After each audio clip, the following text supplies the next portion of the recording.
और एक और बड़ी खबर, बाइडेन जिनपिंग से पत्रकारों के सवाल, क्या आप एक दूसरे पर विश्वास करते हैं? पत्रकारों के सवालों का कोई जवाब नहीं दिया जो बाइडेन जिनपिंग ने, कोई भी जवाब नहीं दिया। ये देखिए, बस एक मुस्कुराहट नजर आई है, चाहे वो डेलीगेशन हो। ये देखिए किस तरह से बस मुस्कुराते रहे। एंटनी ब्लिंकन जो कि बगल में बैठे हुए हैं, वो भी बस मुस्कुराते रहे, आपस में चर्चा करते रहे, लेकिन हामी तक नहीं भरी कि क्या इतनी बड़ी मुलाकात हो रही, विश्वास है भी कि नहीं।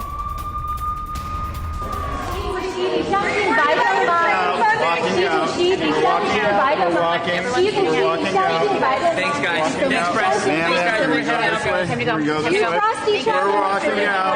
Yeah, we're walking out. Everyone start walking out. Thank you so much. Everyone's got to head out. Everyone's got to head out. Everyone's heading out. और ब्रिगेडियर दत्ता हमारे साथ हैं। विनोद दत्ता सर, आपको क्या लगता है, देखिए जिस तरीके से प्रेस के सवालों का जवाब जो बाइडेन नहीं दे पाए, जब पूछा गया कि क्या चीन पर भरोसा करना चाहिए, जाहिर तौर पर वो जो उनकी बॉडी लैंग्वेज है वो बहुत कुछ बताती है, लेकिन इस मीटिंग के बीच आप पॉजिटिव साइड क्या देखते हैं? क्या संभावना है कि अमेरिका और चीन के रिश्ते बेहतर हो? इंटरनेशनल पॉलिटिक्स में there are no permanent friends, there are only permanent interest. तो जिस तरह से चीन की तरफ अमेरिका का इस तरह का झुकाव जो देखा जा रहा है, उसके दो पहलू मुझे नजर आते हैं। पहली बात, जो साइनो-सेंट्रिक वर्ल्ड ऑर्डर है उससे अमेरिका परेशान है और वो नहीं चाहता कि चीन का जो वर्चस्व है वो बढ़े।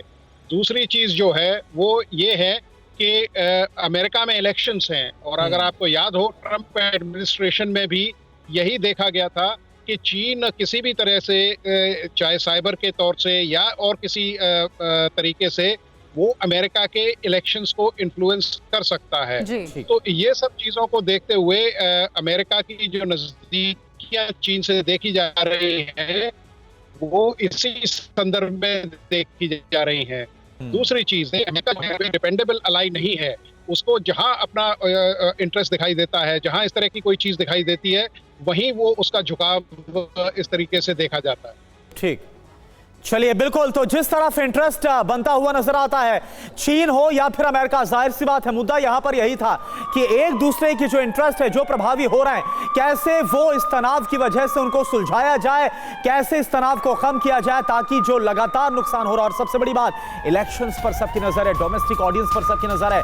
एक और बड़ी खबर ईरान को लेकर, जिनपिंग से भी बोले हैं जो बाइडेन, ईरान से बात करे चीन। जो बाइडेन ने बोला, मिडिल ईस्ट का मुद्दा भी बहुत ही प्रमुखता के साथ इस बातचीत में उठाया गया। मिडिल ईस्ट को ना भड़काए चीन, ये देखिए बहुत बड़ी बात कह दी है, यानी कि सीधे तौर पर अमेरिका ये मान रहा है कि आज जो हालात है उसमें चीन ही जिम्मेदार है।